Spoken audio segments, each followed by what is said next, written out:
Alice, your new book, can you tell us a little bit about it?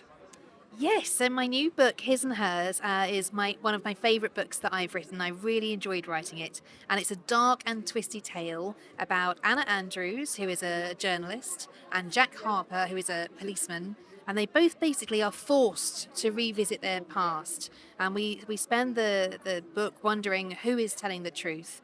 And at the end, nothing is quite what it seems. When you make up a main character, what is it going to be like? Well, I always like the main characters to be interesting people who aren't quite what we expect. I think we're so guilty these days of judging people on how they look or how they appear and deciding who they are based upon that. So I really like to challenge myself and challenge my readers that when I introduce them to somebody, that character might surprise them. Just like I think everyone we know in real life is capable of surprising us given the right set of circumstances. So they're probably always going to be a little bit suspicious, have a few dark ideas in their heads that they'll share with us and give us a little bit of insight. But I hope by the end of it, we'll always understand them a little bit more, and through them and their journey, understand ourselves maybe a little bit more too. When you do your research, how do you do that? Well, it happens in different stages. So the idea for this book came in such a strange way. I was walking my dog on a very long walk, and two very old ideas came together and collided. So there's the research in terms of the story and the setting and the places that I set the books. But then in terms of what the characters do, I tend to write characters who have either done a job that I've done myself in the past, and I used to be a journalist and I used to work in a big newsroom, so I felt as though it was easy enough for me to see through Anna's eyes. And I've also had experience of working with the elderly, which features a little bit in this book too. So it was a fun book to do in that way, where I was visiting different parts of my own past, I suppose, and pouring that into the characters' lives and seeing what events might happen as a result. How come you took the change to become an author?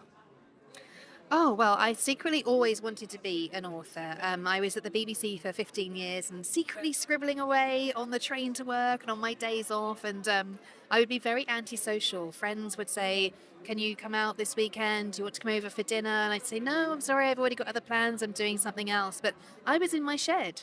I wasn't doing anything social. I was just hanging out with my characters in my books. So it was a secret dream for a very, very long time. And then finally, thank goodness, I'm so grateful. I wrote a book that everybody seemed to really like and they wanted to publish, which was very new, having had 10 years of rejections. And then life changed quite dramatically for me very quickly. Some people described it as an overnight success, and I always thought, yeah, an overnight success that took 10 years actually. But it's really lovely now. It's my dream job, and it really is as magical as I hoped it would be. I'm basically allowed to sit and scribble my ideas and put my stories down on paper, and then I'm allowed out to lovely events like this one, and I get to meet readers. So it really is a dream come true, and I'm just so grateful I'm allowed to have the best job, and hopefully I get to keep it. Your second book, Rock, Scissor, Paper. Can you tell us a little bit about that? Yeah. So again, it's one of my favourite books. It's currently being adapted for a TV series for Netflix, and I go to Scotland once a year if I can. And every time I would visit Scotland, I would have these characters in my head, and I'd be thinking about this story.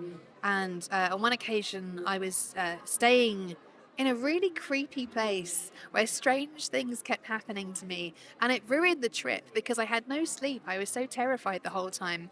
But it did give me the idea for the book, so I'm grateful in that way. Sometimes terrible things happen in life, and then it turns out to be it's a blessing in disguise in some other way. So no, then that seed was definitely sown, and I couldn't stop thinking about the idea for these two characters and this marriage that was unraveling, and I wanted to know why. I always want to know why people behave the way they behave.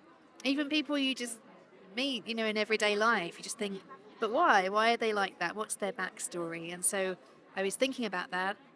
It was coming up to my 10-year wedding anniversary, so I was thinking about what I was going to give to my husband, and the whole thing just kind of came together. And I'm pleased to say we are not like the couple in the book, but we do go to Scotland on holiday, and we do have a black Labrador.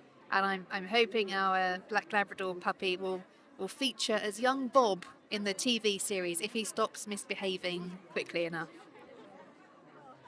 Thank you very much for your time. Thank you. So lovely to meet you. Thank you.